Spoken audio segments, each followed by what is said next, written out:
저번 영상에서는 24-25 리버풀을 리뷰해보았다면 이번 영상에서는 리버풀 다음으로 2위를 차지한 24-25 아스날 리뷰를 해보도록 하겠습니다. 그럼 지금 바로 시작합니다. 아스날은 시즌 초에 여러모로 답답한 경기력으로 컵 대회에 임하기 시작했으며 핵심 선수들의 부상에도 불구하고 그래도 챔스에서 4강까지는 가는데 성공한 시즌이었습니다.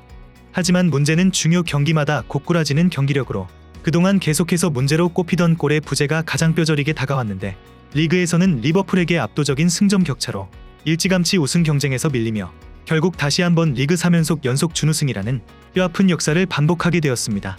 이번 시즌도 메이저 트로피를 들어올리지 못하며 5시즌 연속 무관으로 씁쓸하게 시즌을 마무리하게 되었는데 이것이 이번 시즌 처음 발견된 문제면 모를까.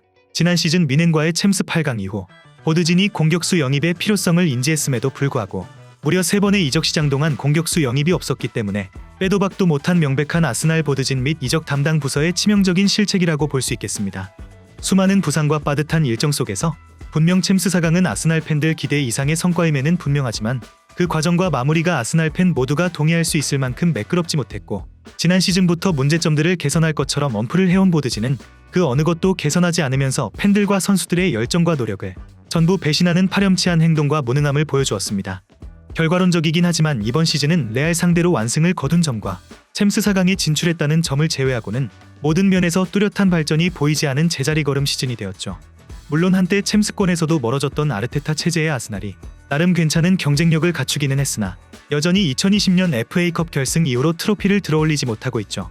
물론 아르테타 경질론은 현지에서도 주류 여론은 아니기에 단기간에 경질될 가능성은 극히 낮으나 만약 다음 시즌에도 무관으로 끝나게 된다면 슬슬 감독 거취에 대한 이야기가 나올 것으로 보입니다.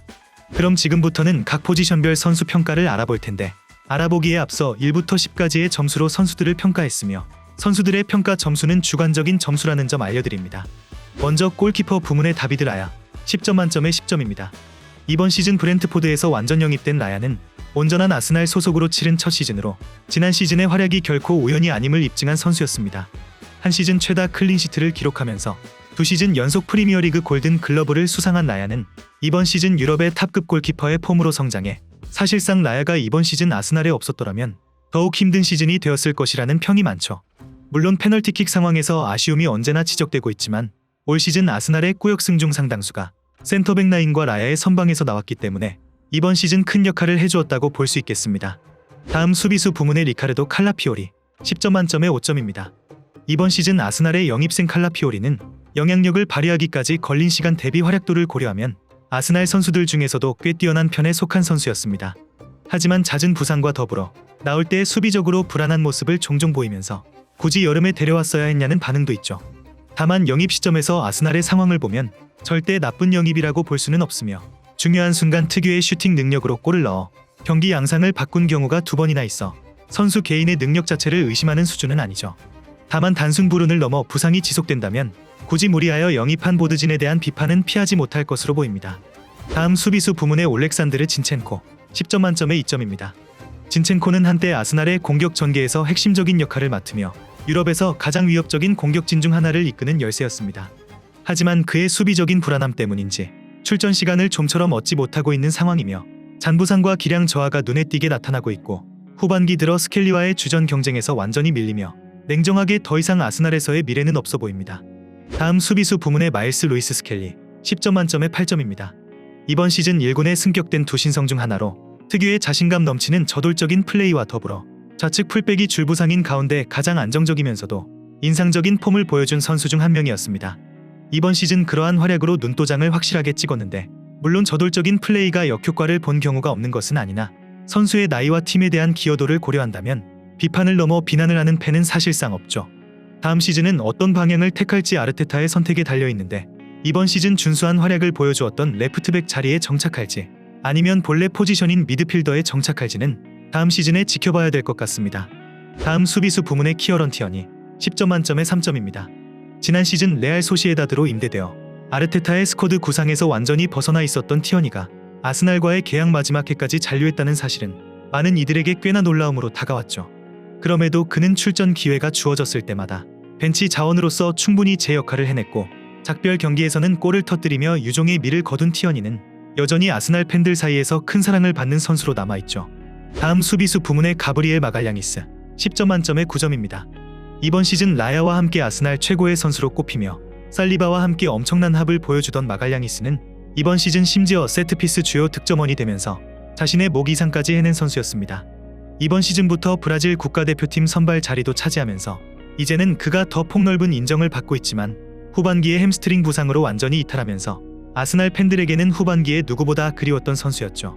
만약 부상으로 시즌을 조기 마감하지 않았다면 아스날은 챔스에서 더 높은 곳을 기대할 수도 있었을 정도로 마갈량이스의 공백은 앞으로 아스날에게 더욱 뼈아프게 다가올 것으로 보이죠. 다음 수비수 부문의 야쿱 키비오르 10점 만점에 6점입니다. 키비오르는 아스날급의 선수가 아니라는 의견이 다수였을 정도로 센터백으로서도 우선순위가 한참 밀린다고 이미 현지의 많은 전문가들도 동의한 상황이었습니다. 나올 때마다 굵직한 실수들이 계속해서 나오고 백업으로 역할을 해내지 못한다는 평가가 주를 이루었으나 마갈량이스의 부상으로 지속적으로 출장을 하면서 생각보다 안정감을 되찾으며 인상적인 모습을 보여주었습니다. 마갈량이스 부상 이후의 폼만 보면 오히려 칭찬을 받을 수도 있었을 정도로 자신의 비판을 박수로 바꾼 시즌이었습니다. 다음 수비수 부문의 윌리엄 살리바 10점 만점에 9점입니다. 살리바는 이제 아스날 부동의 주전이자 이제는 월드클래스의 문턱을 두드리고 있는 선수입니다. 잔실수가 분명 없는 것은 아니지만 그래도 살리바보다 잘하는 센터백은 전 세계적으로 봐도 거의 없기 때문에 살리바에 대한 비판의 목소리는 거의 없죠. 특히 이번 시즌 무관으로 끝낼 것이 거의 확정되자 레알 이적설로 시끄러운 상황이 있었지만 본인이 언론에 아스날에 잔류하겠다는 의지를 드러내며 아스날 팬들에게 극호감 이미지를 심어주었죠. 다음 수비수 부문의 벤 화이트 10점 만점에 3점입니다. 화이트의 경우 지난 시즌까지 혹사의 대표적인 희생양이었고 사실상 부상을 안고 뛰다시피 해온 것이 이번 시즌 끝내 장기 부상으로 이어지면서 사실상 이번 시즌은 쉬어가는 시즌에 가까웠습니다. 문제는 복귀 이후 확실히 폼이 떨어진 모습이 나타났는데 다음 시즌에는 달라진 모습으로 돌아올지 지켜봐야겠습니다. 다음 수비수 부문의 위리엔 팀버 10점 만점에 8점입니다. 팀버는 장기 부상 이후에도 엄청난 폼을 보여주면서 인간 승리의 대명사로 찬사를 받고 있는 선수입니다. 오히려 관리를 받아야 하는 선수임에도 불구하고 팀의 줄부상으로 좌우를 가리지 않고 뛰면서 어디서든 안정적이고 인상적인 활약을 보여주었죠. 기대 이상의 활약으로 본인의 가치를 입증했으며 중앙과 측면을 오갈 수 있는 멀티 자원이기 때문에 부상만 없다면 다음 시즌에도 다양한 방식으로 활용될 것으로 보입니다. 다음 미드필더 부문의 데클란 라이스 10점 만점에 10점입니다. 이번 시즌 초반만 하더라도 라이스는 무색무취한 미드필더가 되었다는 평가가 있었습니다. 혹사도 크지만 선수 본인이 제대로 된 스타일을 찾지 못한 것도 문제였지만 꾸준히 출장하면서 점차 자기만의 색을 씌운 8번 미드필더가 되었고 챔스 8강에서 레알을 상대로 한두 경기 연이어 최고의 활약을 보이며 어느 정도 자신에 대한 비판을 잠재울 수 있었습니다. 공격적인 재능에 완전히 눈을 떠버린 라이스는 지난 시즌보다 한층 더 발전된 모습을 보여주었다 보니 앞으로의 성장 가능성까지 감안한다면 다음 시즌의 기대는 더욱 커질 수밖에 없는 것 같습니다. 다음 미드필더 부분의 토마스 파티 10점 만점에 7점입니다. 지난 시즌까지 부상으로 많은 경기를 결장하던 파티가 이만큼 출전을 넘어 기대 이상의 경기 내 영향력을 보이면서 다소 낯설어하는 팬들이 많았던 시즌이었습니다. 물론 나이를 감안하면 전성기 시절에 비해 기량이 떨어진 것은 사실이지만 팀 대체 불가한 빌드업 과정에 핵심적인 역할을 하며 실제로 파티가 결장한 PSG와의 챔스 1차전 경기를 보면 파티의 공백이 얼마나 큰지를 여실히 보여주었죠. 다음 시즌에는 수비 맨디가 합류할 것으로 보이면서 파티의 자리가 좁아질 가능성이 높기 때문에 아스날을 떠날 것으로 예상되지만 또 재계약을 해주기를 바라는 팬들도 있는 상황이라 앞으로 상황을 좀 더 지켜봐야 될 것 같습니다. 다음 미드필더 부문의 조르지뉴 10점 만점에 4점입니다. 이제는 완전히 백업 선수가 되었고 그동안 노인 학대의 수준으로 굴려져 온 것을 감안하면 이 나이에 선수가 뛰어야 하는 상황에 대한 비판이 있을지언정 선수에 대한 비판의 여지는 별로 없죠. 이번 시즌 로테이션으로 출전한 경기에서도 관록에서 우러난 준수한 활약을 보여준 바가 있었기에 적지 않은 나이에 기대보다 많은 경기를 소화해 주었던 선수였습니다. 다음 미드필더 부분의 미켈 메리노 10점 만점에 7점입니다. 메리노의 경우는 원래 비판을 많이 받는 영입에 해당되었는데 라리가와 직전 유로에서 준수한 활약을 보인 미드필더를 데려왔지만 PL에서는 애매한 모습을 계속 보여주면서 프리미어리그와 안 맞는 선수라는 반응이 많았었죠. 하지만 리그 후반기 팀 내 공격수가 부상으로 전멸하자 공격수로 얼굴을 비추기 시작했는데 레스터전 멀티골과 첼시전 결승골과 더불어 폴스나인 역할로 제 몫을 다해주면서 비판의 목소리가 점차 줄어들었고 이후 챔스 8강전 레알전에서도 한 골을 추가하면서 점점 공격수로서의 역할을 보여준 시즌이었습니다. 이제는 완전히 프리미어리그에 적응한 듯한 모습을 보이면서 다음 시즌부터는 본래 포지션으로 돌아갈 것으로 보이는데 본래 포지션에서도 인상적인 활약을 보여줄지 지켜봐야겠습니다. 다음 미드필더 부문의 마르틴 웨데고르 10점 만점에 2점입니다. 이번 시즌 불운한 부상이 있었지만 부상 복귀 전후의 폼 모두 이전 시즌과는 완전히 달라진 모습을 보여준 시즌이었습니다. 복귀 직후에는 그래도 괜찮은 폼을 보여주었으나 이후로 부상 이전에 폼이 돌아오지 못하고 있는데 특히나 낮아진 슈팅력으로 인해 득점력이 크게 감소하였죠. 이번 시즌 팀의 부진에 나름 크게 기여한 웨데고르는 폼이 떨어진 웨데고르의 역할조차 온전하게 대체해줄 수 있는 선수가 없기 때문에 다음 시즌에는 폼이 올라온 모습을 보여줘야만 될 것 같습니다. 다음 미드필더 부문의 이선 은하네리 10점 만점에 6점입니다. 이번 시즌 1군에 승격한 신성 중 하나로 사카와 웨데고르의 백업으로 출전 기회를 받기 시작했으며 역시 성인 선수들 못지않은 뛰어난 활약을 보여준 시즌이었습니다. 다만 은하네리는 출전 시간이 늘어감에 따라 어느 정도 수가 읽히는 듯한 모습을 보여주기도 했죠. 물론 그의 나이와 중요한 경기에서 보여준 영향력을 생각한다면 그에게 비판을 하는 팬은 거의 없으며 오히려 선수의 향후 성장세를 기대하는 팬들이 많기 때문에 다음 시즌에는 어떤 활약을 보여줄지 귀추가 주목되고 있습니다. 다음 공격수 부문의 가브리엘 제주스 10점 만점에 0입니다. 크리스마스 이후로 부활한 듯한 모습을 보여주었지만 이전까지 모습은 답이 없는 모습이었으며 고주급을 받으면서 납득할 수 없는 폼을 보여준 시즌이었습니다. 부활한 이후로도 얼마 지나지 않아 시즌아웃을 당하면서 아스날 팬들의 완전한 역적이 되어버린 제주스는 이적료나 주급을 생각하면 더더욱 이번 시즌에 좋은 활약을 보여줘야 되는 상황이었지만 이번 시즌에도 잠수를 타고 말았으며 부상과 고액 주급자로서 매각도 힘든 상황입니다. 다음 공격수 부문의 라임 스털링 10점 만점에 0점입니다. 선수가 훈련에서 보여주는 모습이 얼마나 못하면 마르티넬리와 트로사르도 못 밀어내냐는 반응이 많았는데 막상 뚜껑을 열어본 결과 거의 대부분의 경기에서 실망감을 안기면서 기용을 하지 않은 감독의 선택이 맞았다는 느낌이 들 정도로 심각한 폼을 보여준 시즌이었습니다. 다음 공격수 부문의 가브리엘 마르티넬리 10점 만점에 4점입니다. 22-23 시즌 중반부터 부진한 모습을 보이며 더 이상 발전하지도 않고 떨어지는 축구 지능과 답이 없는 개인 기량으로 방출 1순위로 꼽히던 마르티넬리는 이번 시즌도 답이 없는 경기력을 보여주면서 아스날 부진의 제1원흉으로 꼽힌 선수였습니다. 부상으로 희망이 완전히 사라지는 듯 했으나 기대보다 이른 시점에 복귀했던 마르티넬리는 복귀 후 몇 경기는 여전히 단점이 크게 부각되었으나 점차 이전의 단점을 많이 극복하고 본인의 장점을 살리는 경기를 보여주면서 팬들의 신뢰를 부분적으로 회복하는 데는 성공하였죠. 하지만 여전히 불안하고 답답한 경기력을 보여주고 있기에 다음 시즌에는 더 분발할 필요가 있어 보입니다. 다음 공격수 부문의 레안드로 트로사르 10점 만점에 4점입니다.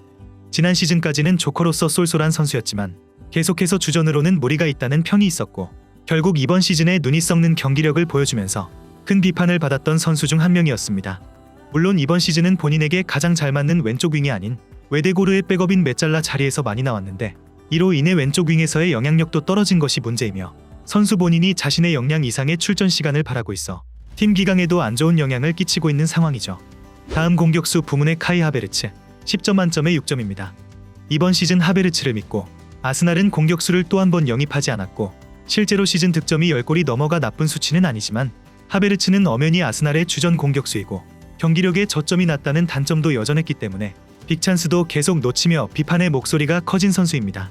그러다가 시즌 중반기에 시즌아웃 판정을 받으며 이번 시즌을 아쉽게 끝마친 하베르츠는 그럼에도 불구하고 그가 빠졌을 때 공수 양면에서 팀이 겪은 공백은 무시할 수 없다 보니 다음 시즌에는 꾸준히 출전할 수 있을지 지켜봐야겠습니다. 마지막 공격수 부문의 부카요 사카 10점 만점에 9점입니다. 매 시즌 아스날의 에이스다운 모습을 보였고 이번 시즌에도 마찬가지였지만 사카는 부상으로 장기간 이탈하였다가 후반기에 들어서야 복귀한 선수였습니다. 부상에서 돌아온 사카는 복귀 전부터 바로 득점을 신고하였고 챔스 경기에서도 적지 않은 기여를 하며 군어들 사이에서 역시 에이스라는 좋은 평가를 받고 있죠. 돌아오자마자 팀 내 다른 자원들과는 확실히 차원이 다른 퍼포먼스를 보여준 사카는 다음 시즌에도 좋은 모습을 보여줄 것으로 예상됩니다. 이렇게 지금까지 24-25 아스날 시즌 리뷰를 해보았는데 리그 2위의 챔스 4강인 아스날의 현 상황은 문제가 많은 다른 클럽들과 비교해서 상대적으로든 객관적으로든 굉장히 준수하지만 5년이라는 긴 시간을 부여받았지만 이제는 우승을 노릴만 하다고 평가받던 아르테타 체제에서 나온 결과라는 점이 가장 큰 문제입니다. 이제는 정말 성적과 결과로 증명해야 될 것으로 보이는데 여러분들은 24-25 시즌 아스날에 대해 어떻게 평가하시나요? 댓글로 많은 의견 남겨주시면 감사하겠습니다. 그럼 이번 영상은 여기서 마치며 지금까지 에띵이었습니다.